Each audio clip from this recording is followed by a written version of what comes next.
Hello and welcome to episode 49 of Not Reserving Judgment, a podcast about the latest intrigues, triumphs, and outrages in Canadian constitutional law. I'm Josh Dehaas, counsel with the Canadian Constitution Foundation. I'm Christine Van Geyn, the CCF's litigation director. And I'm Joanna Baron, executive director of the CCF.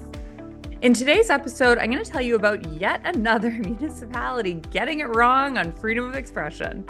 I'll explain a new report that shows just how much Canada is missing out on because of the dumb rules that prevent inter-provincial trade. And we'll share our bad legal takes of the week, where we take a lighthearted look at some legal opinions that didn't quite land. But first, I'm going to tell you about a Supreme Court decision that suggests taxpayers owe tens of billions of dollars to Northern Ontario First Nations because the government has been disregarding their treaty promises since 1875. Get ready, because I'm about to give you a crash course on Canadian history. I promise it'll be interesting and not boring. The roots of this go back to 1763, which is when the King issued the Royal Proclamation. And if you don't know the Royal Proclamation, you really should. That was the year that the British concluded the 7 Years' War with the French. And some Indigenous nations had fought on the side of the French. And so to win them over, the British decided it would be better to try and build alliances with them. And so in the Royal Proclamation, the King said that while Britain was asserting sovereignty over Canada, the Indigenous people retained title to the land until the Crown purchased it directly from Indigenous people. And this was basically to ensure that Indigenous people were not getting screwed and that there would continue to be peace. And so a year after the Royal Proclamation was issued, representatives of the Crown met in Niagara with all of the First Nations groups, including those from Northern Ontario, to explain the Royal Proclamation, exchange gifts, and to build this treaty alliance. And so over the ensuing decades, basically all of Southern Ontario was purchased by the Crown. And by the mid-1800s, Europeans were starting to move into Northern Ontario, and there was some conflict because the Anishinaabe people who lived there weren't pleased that people from the South were coming in and just, mining without any consent. And so the Crown decided it was time to sign some treaties in Northern Ontario. And under the two treaties, one with the Lake Superior tribes and one with the Lake Huron tribes, the Anishinaabe ceded huge swaths of territory in Northern Ontario to the Crown in exchange for lump sum payments, the right to hunt and fish in perpetuity, and annual payments known as annuities. And the land we're talking about stretches from Thunder Bay in the west to Lake Temiskaming in the east, which is where I grew up. It includes all of the major, population centers of Northern Ontario, like Sudbury, Sault Ste. Marie, and North Bay. And the funny thing is these treaties were negotiated at a time when the colonial government in Ontario was broke, but they also didn't seem to see all that much potential for development in Northern Ontario, which is why we got this annuities clause. So unlike other treaties that you see, the guy who negotiated these treaties, named Robinson, was given a very limited per person budget to work with, which was maximum £1 per person per year. And the Anishinaabe knew that was lower than what other Indigenous groups had received. And so they negotiated what was called the augmentation clause. And this clause says that the annuities will be augmented from time to time if the ceded lands produce such amount as will enable the government of this province without incurring a loss to provide more, provided that the amount paid to each individual shall not exceed a sum of £1 provincial currency in any 1 year, or such further sum as Her Majesty may be graciously pleased to order. And there are different ways to read that clause, which is what this case is really about. But what we do know is the government stopped increasing the annuity beyond the £1 in 1875, meaning Her Majesty has not been very gracious since then.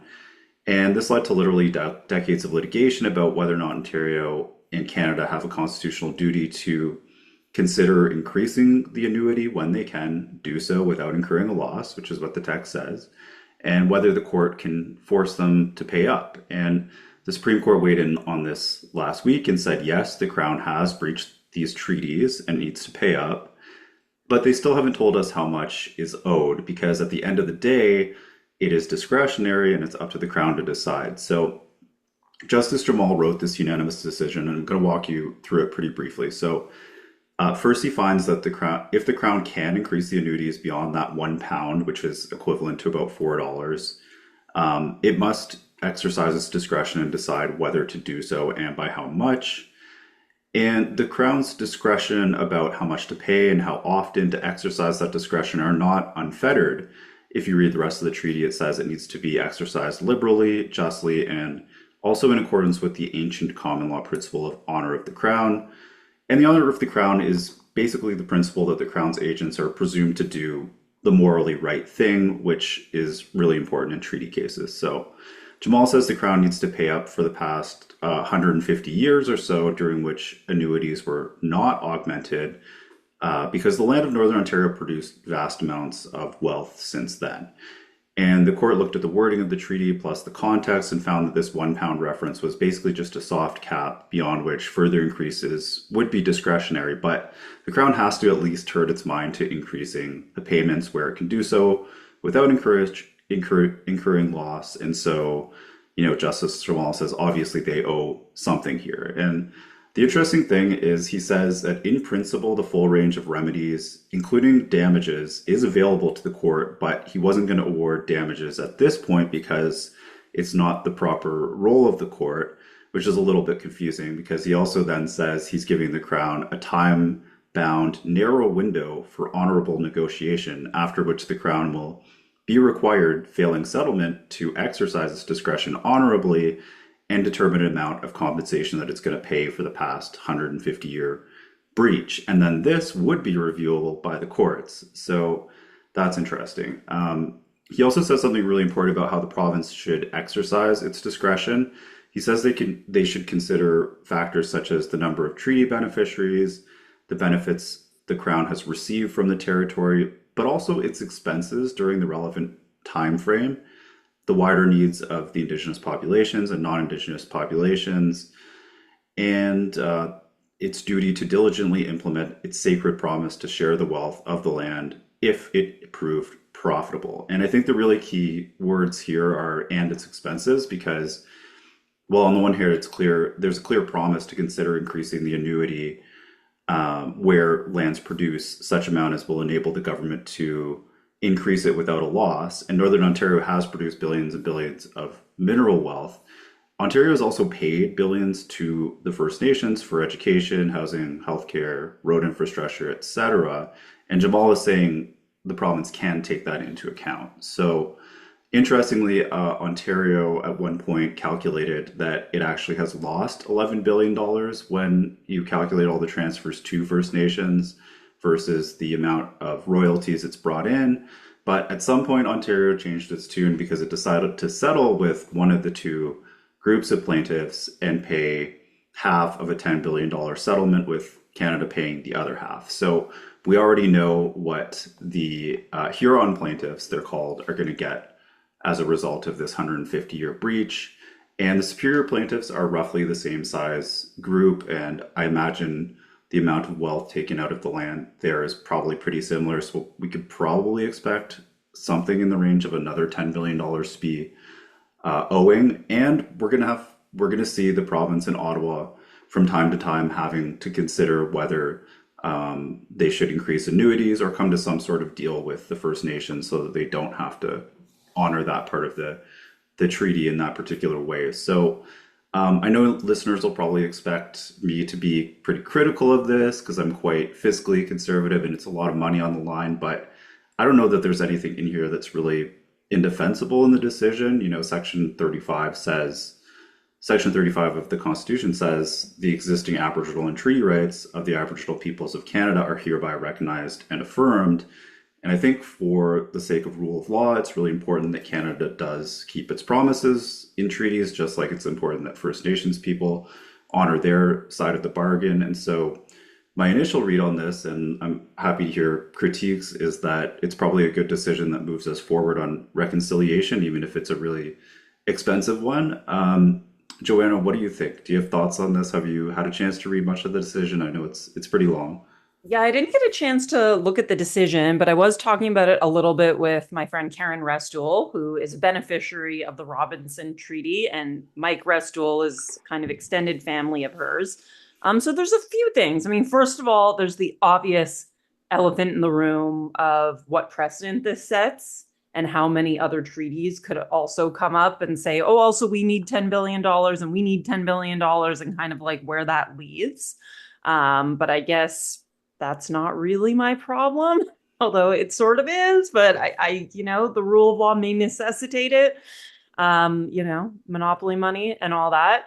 The second point is how we feel about the court being this didactic, because the notion of the honor of the crown is a very vague standard. And as you said, Justice Jamal said, I'm not going to get into the question of damages, but I am going to, be very specific about like what I'm prescribing that the government do.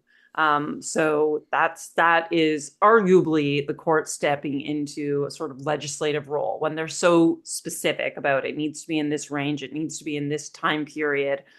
You could say that that is getting into too many specificities.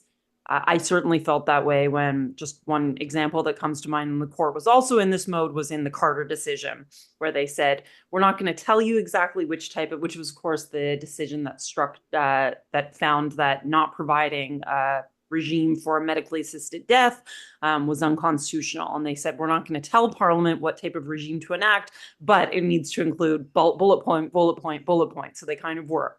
And I think there are reasons to feel uncomfortable about that approach. And then the third thing that I'll just say, and this is not something that I have specific expertise in, particularly how funds flow and transfers that governments make and how that stacks up with royalties and annuities. But I would expect that as First Nations become recipients of more and more hefty amounts of royalties and annuities, that would lead them to a point where they would be less reliant on transfers.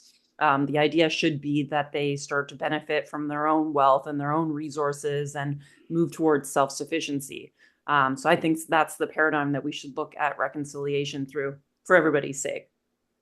Christine, any comments?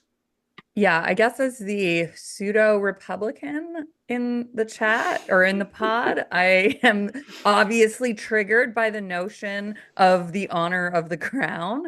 That's sort of a joke, sort of. That type of Republican. I thought you meant like Trump supporter for a No, second. no, I mean like constitutional Republican, not GOP Republican. The second thing is I'm also triggered as a taxpayer, former taxpayer advocate by this decision, because it is obviously going to cost a tremendous amount of money. So I have not yet had a chance to review the decision. I will look at it. It's a long decision. So I can't comment on, the legal analysis is done in the case. But those are two things that, high level, I already have my hackles up. But maybe the reasoning is totally sound. It's just, those are my two pain points. Anyway, let's move on. I'll talk about my news headline, which is yet another municipality getting it wrong on freedom of expression. And I don't know what the deal is with city councils, but we have so many cases involving municipalities, even just small municipalities, creating bylaws that are unconstitutional and violate freedom of expression protections. Like just off the top of my head, we've dealt with Yarmouth, Nova Scotia, Brampton, Ontario, Calgary, not a small municipality, but still, Waterloo, a town in PEI called Murray Harbor, Port Colborne, Ontario. And now I'm going to talk, and these were all freedom of expression cases. And now I'm going to tell you about a new one, a new problem from Niagara Regional Council. So on July 25th, so very recently, Niagara Regional Council approved a staff recommendation for city council meetings that bans members of the public, including members of the public who are making delegations to council, so like making a presentation to city council or regional council. They're no longer allowed to have signs, props, placards, or flags of any kind at regional council or committee meetings. It also prohibits members of the public from applauding or heckling in support or opposition to whatever is happening at the council or committee meeting. So I saw this. This came to my attention because someone named Joey Coleman on Twitter posted about it. I looked him up. He's the publisher of an online publication called The Public Record. I don't know much else about him, but Joey, if you're a listener, thank you for bringing this to my attention. Regional council voted on amendments to this was a procedural bylaw. And let me read you what the amendments were. So first, to quote, members of the public, including delegates, are not permitted to have signs, props, placards, or flags of any kind at meetings of regional council or committee. And city council says that this is totally fine because members of the public can still have signs outside of city council. Well, thank you for that. The second change to the procedural bylaw says members of the public may not applaud, heckle, make audible demonstrations in support or opposition, engage in conversation, so like no chit chat, I guess, or display any other behavior which may be considered to be disruptive, inconsiderate, disrespectful, or intimidating of others. So like no talking in class, I guess. These to me are clearly unconstitutional. I'm working on a letter to regional council that is going to say so and saying that if they don't amend this, I'm going to start preparing plans for the CCF to bring a legal challenge to this unconstitutional bylaw. Now, those of you who are listening, you may be familiar with some recent instances that you might come to your mind and say, but Christine, what about these rules in federal parliament or provincial legislatures where people are not allowed to have signs or, for example, wear a keffiyeh? Now, there are longstanding rules in parliament and the legislature that say this. You can't have signs, you can't heckle, you can be booted out. But the important thing to remember is that parliamentary sovereignty gives our legislature separate constitutional standing and control of their own process and procedures. So if the speaker wants to ban keffiyehs and signs, that's within the special privileges of parliament that the courts can't interfere with or review. Now, Joanna, you probably remember this because you wrote about it in the Hub when there was this incident with Ontario MPP, this gross woman who said all these disgusting things about October 7th, she's an MPP named Sarah Jama, and she was censured by Parliament for her conduct. Now, she tried unsuccessfully to sue over this, and she couldn't because of parliamentary privilege. Now, parliamentary privilege is this idea that legislators bear inherent privileges which courts can't interfere with or review. And parliamentary privilege covers an expansive area of activity, including the power of legislatures to regulate their own internal affairs and the power to discipline members, like Sarah Jama, as they see fit. But city council and regional council does not have this constitutional protection. These are creatures of statute. City councils and regional councils are established by statutes of the provincial legislature. They do not have separate constitutional standing. And the actions of regional council can be challenged in court. And members of the public who want to make delegations and they want to hold a sign, they have constitutional protection. And in my view, that protection is being violated by this bylaw that prohibits them from, having a flag or applauding or talking, I guess. There's actually a bunch of case law to support this. I don't even need to cite the case law because this is not even an edge case. This is like so clear to me.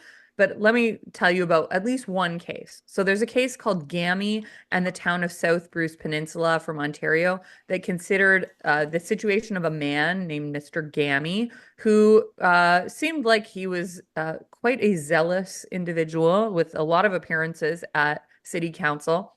He had been an unsuccessful candidate for council who engaged in what the town considered disruptive activity, like attending 100 council meetings. And ultimately, the town didn't like his behavior, so they banned him from entering council chamber and from entering town property, like City Hall. He had this reviewed by a court, and Ontario Superior Court held that in Gammy's case, if the town wants to prohibit violent or disruptive expression, they can't also ban or limit proper expression at the same time. They had wanted to ban what the town wanted to ban what they said was violent and disruptive behavior, but they'd also banned Mr. Gammy from bringing recording devices to council and bringing signs to council, just like this regional council is doing in Niagara. So the court in Gammy's case found that this prohibition violated his Section 2B rights and it could not be justified under Section 1. So I don't know. This seems clear cut to me. Flags and signs don't interfere with process and procedure. They reflect democratic action and our expression, and they get constitutional protection. So Joanna and Josh, I just want to know, like, what is the deal with these municipalities? We're working on a project right now, a new book about freedom of expression. And one of the chapters is called The Curse of the Local Tyrant, because I don't know, is there something about city council or maybe the people who want to be on city council that makes them oppressive little busybodies who want to silence our chit chat and flags? You couldn't bring a sign that says, vote this or vote that. Or you couldn't bring a Canadian flag that says Happy Canada Day to a council meeting in Niagara. Josh, what's the deal? I think you hit the nail on the head. Like the type of people that want to serve on municipal councils or regional councils, they're often people who are want to like rule over other people because there's not much else in it for them. There's usually not a lot of pay, especially in Sometimes smaller they don't get places. paid at all. Yeah, or it's like an honorarium. And to be fair to them, to the people who do put themselves out there, they face a lot of vitriol and they face a lot of unfair criticism sometimes from the public, but that doesn't mean that they can limit the public's participation to this degree. Like there's such thing as the heckler's veto where, people walk into a meeting and they shout down whoever's speaking, and you can't function as a democracy like that. So, I don't think free expression protects hecklers, for example. But signs are not the same thing. Signs are just a way of expressing yourself silently in a non-disruptive manner. And, if some group wants to show up at city council every week because they have an issue that they think city council should move on, that's democracy, and people need to deal with it. So I think you hit the nail on the head that a lot of these people are busybodies, and they just can't stand the idea that they've been given this elected power, but that other people continue to have power in the democracy to also put forward their ideas. Joanna? Yeah, I guess maybe there's this misconception, and even amongst these local tyrants, which we're going to have a chapter on in our upcoming book, that like the charter only applies to the federal government or something like that, which is clearly not true. But equally, I mean, it is kind of low stakes all around. Like, I don't know these protesters showing up with Palestine flags at Niagara City Council. I don't really know what they think they're going to effectuate in the Middle East, but they're free to try. I would say it's But what if it was like a meeting about property tax rates being increased? I think for a lot of Canadians, that's not so low stakes. If your city council wants to increase No, your no, no. But property to show, tax. I mean, to show up with a Palestine flag. Yeah, I mean, that's what Like, triggered. I assuming- didn't even say that. That's what triggered this particular bylaw. Okay, sorry. Yes. So that is the subtext, is people showing up with Free Palestine signs and anything else, wearing kufiyas, but they were like Palestine flags.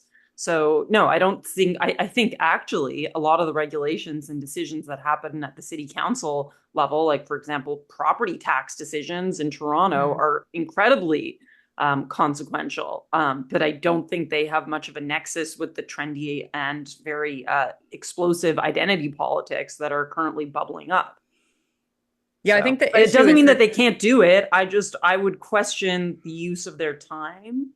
Yeah. The problem is this bylaw. I mean, the right to freedom of expression, of course, is content neutral. So even if you want to go and make a delegation about something that is kind of not relevant or would not have any consequence, that's protected just as consequential delegations would be protected. And this bylaw bans all of them if they use a sign. Right.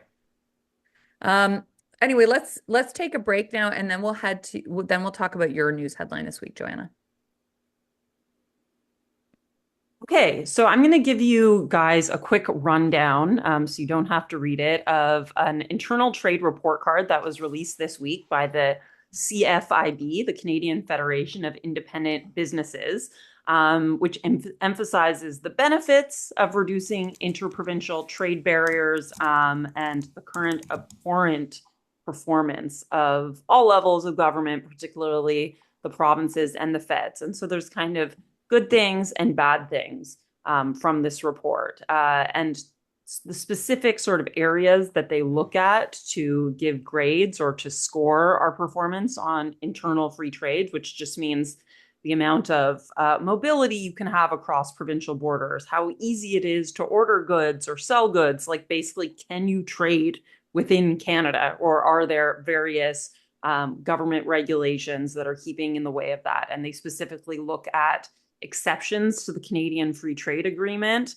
which should notionally allow for free trade in Canada. Labor mobility, so a lot of professions have re-requirement rules and various rules which make it very difficult, for example, for a nurse from Saskatchewan to travel and work in Manitoba, despite the shortage of nurses. But all regulated professions, virtually all, have these restrictions. Ease of doing business. So I actually didn't know this before I looked at this report, but even just to like do a business transaction with a business in another province, you often have to pay a business licensing fee. And then they look at barriers to selling alcoholic beverages, which is an important market. And I'll give a little commentary on that at the end, because this is an issue that the CCF had one of our earlier big notable victories on, which then turned into not a victory when it went to the Supreme Court. So top line, the good news, if you were a little perplexed after hearing Josh's rundown of the Restoule decision about how he possibly were going to pay all of these $10 billion settlements and even more $10 billion settlements notionally with other treaties that could come up for review and mediation, is that the CFIB estimates that removing these internal trade fetters could potentially add up to $200 billion annually to Canada's economy, which is approximately $5,100 per person. They polled small businesses, and not surprisingly, 90% of small businesses strongly prefer the removal of internal trade barriers, which hinder their ability to operate and expand across provinces. And they would prefer to simplify these regulations and harmonize the standards so that they can do business and expand. So it's not small businesses that are benefiting from these trade fetters. They look at some successful initiatives that have been done. There's something that the federal government set up a few years ago called the Regulatory Reconciliation and Cooperation Table, where basically business owners and members of the public can identify areas where they can't trade, the different procurement exceptions to Canadian Free Trade Agreement. And so the feds are trying to identify these things. Obviously, across the economy, there's a myriad of these different regulations, which they're not even aware of. However, they do emphasize that when it comes to alcohol trade barriers, which has always been one of the most regulated industries, there have been no tangible improvements made, specifically in the last year, on removing trade barriers. They find only Manitoba is fully open to interprovincial and direct-to-consumer alcohol shipments. So you can order craft beer from Manitoba wherever you are in the country. Nova Scotia and BC allow shipments of wine to any province in the country or territory. And by the way, this is not something that is primarily a federal government problem, because the government of Canada removed the only remaining federal restriction on the movement of at least wine across the provinces in 2019.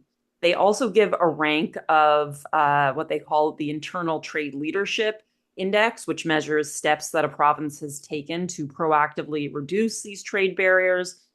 And pretty much all of the provinces, as well as the feds, are given points for this, for doing something, with the notable exceptions of Alberta, Manitoba, and Quebec. I guess Manitoba removed its trade barriers on alcohol earlier than in the last year, but no movement from those provinces. So there's a lot of opportunity and a lot of work to be done here. And why do we have a specific interest in this? So there's actually a constitutional and legal dimension, we would argue, to the problem of interprovincial trade and, the just nagging tendency of particularly provincial governments to continue to impose these barriers. So the CCF brought the case of the Queen versus Como in 2018, which kind of hinged on the interpretation of Section 121 of the Constitution Act 1867, which states that all articles of the growth, produce, or manufacture of any one of the provinces shall, upon entering any other province, be admitted free. And the case turned on a fellow named Gerard Como, who was charged by New Brunswick police for bringing a few cases of beer from Quebec over the border into New Brunswick. And we argued that the regulation in New Brunswick that allowed this fine to be imposed was contrary to the Constitution. And we won at the trial level. This was known as the Free the Beer case. And there was a lot for Canadian history nerds, this case was like a rare, fascinating instance where you got into the economic vision and the intention of Canada's Fathers of Confederation. And we led really persuasive evidence by historians that the Fathers of Confederation were inspired by Adam Smith and really intended to create, across this vast land, a free economic trade union. And so Section 121 really reflected that. And it signaled the intention of the type of state that this Constitution was intended to enact. And all of these encroachments were unconstitutional. So a trial court judge in New Brunswick accepted this.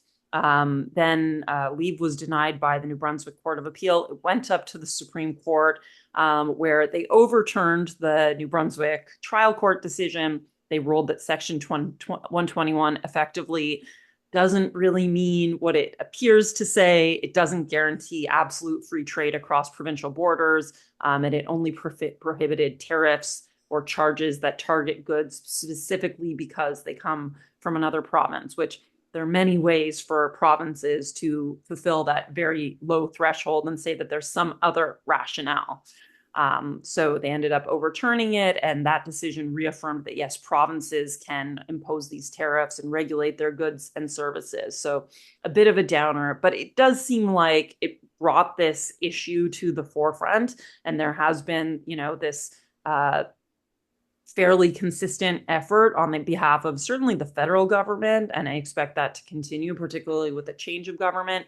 But the provinces really are really the chief offenders here. And, this is the last thing I'll say, is at the bottom line, this is just the provinces doing busy work, right? Like they're just doing this because they can do it, because they can make these things a source of revenue for themselves. They can have an office of the alcohol regulator, an office of the nurse regulator, and, millions of other offices of public servants regulating how safe it is for you to order craft beer. So you can order wine, but not craft beer or vodka from British Columbia. And that's because there's some government mandarin that is making that decision for you. So that's what it is, to be very blunt about it.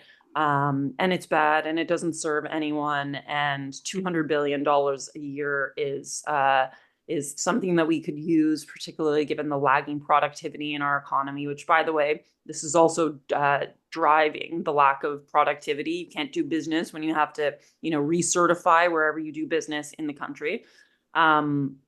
So, Josh, I know that you attended a seminar on free market economics a few months ago. Do you have any thoughts on this? Yeah, I mean, I think it's obviously bad. Tariffs are bad. It's unfortunate we're in a place where basically across the West, all of the leaders are suddenly really in favor of tariffs. But I think what people don't understand is sort of just the basic economics of this stuff. It's like if somebody can produce a product cheaper and they happen to live outside your protected jurisdiction, like in another province, Yes, maybe you're going to lose that particular job, but the fact that, thousands of people in your province are now going to get that product cheaper is actually helpful because the people in your province who can do other stuff at a cheaper cost are now better off. So you're getting your standard of living is actually going up through free trade. But yeah, in general, people just need to take some basic economic courses and then they'll understand why these barriers are not helpful to anyone, even though at first blush sometimes they seem like they would be. Christine, any thoughts on this before we move on to BLTs? Yeah, I would say that it's not just like the government regulators or government mandarins who are doing this for their own power tripping delight.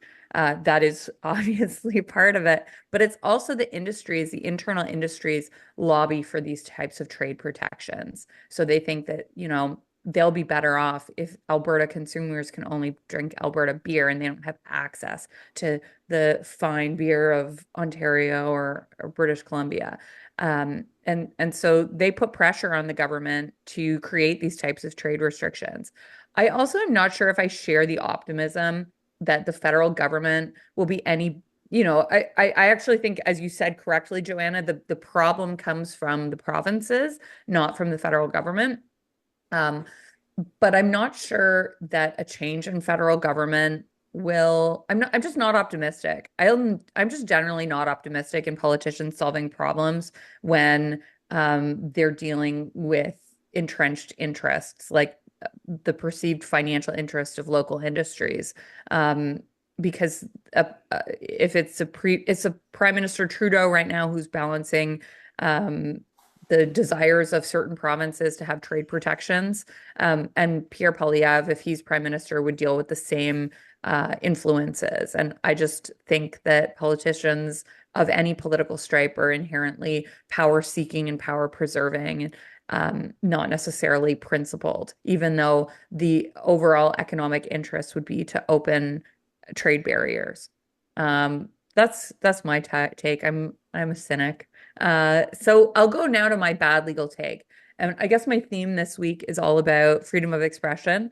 So this is a freedom of expression oriented bad legal take, and it goes to Marco Mendocino, the former Liberal public safety minister. So he proposed a bubble zone around MP offices, members of parliament's constituency offices.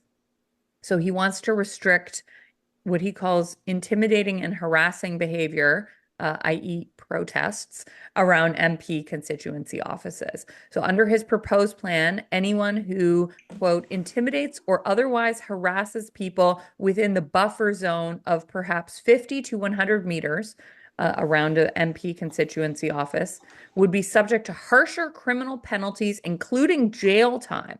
So, he said, people have a constitutional right to express a point of view and disagree with fellow Canadians, including parliamentarians.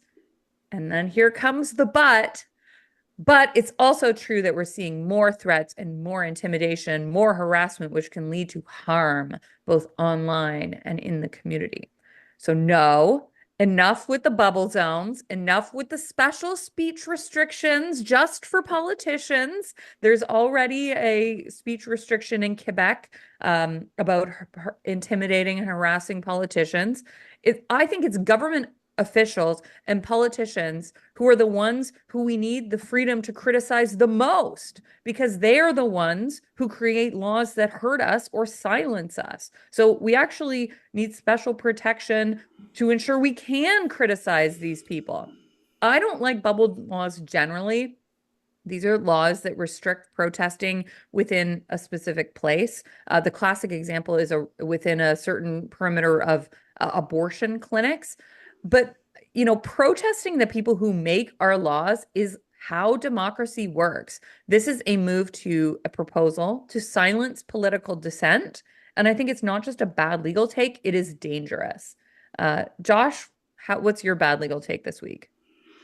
Mine's also about freedom of expression. It's maybe not quite as bad, but this one goes to the Department of Canadian Heritage, which paid $268,400, according to Blacklocks, to the far left Canadian anti-hate network to produce a guide called Confronting and Preventing Hate in Canadian Schools. And this Maoist-style guidebook is meant to help teachers work through how to avoid hatred among students. And it's basically just an attack mostly on conservatives and on constitutional principles like freedom of expression. So it includes the claim, for example, that the red ensign, which was, Canada's flag until 1965, is racist because apparently it means it's flown these days by people who want to go back to a time before there was multiculturalism. And maybe that's true in some cases, but it was also our flag.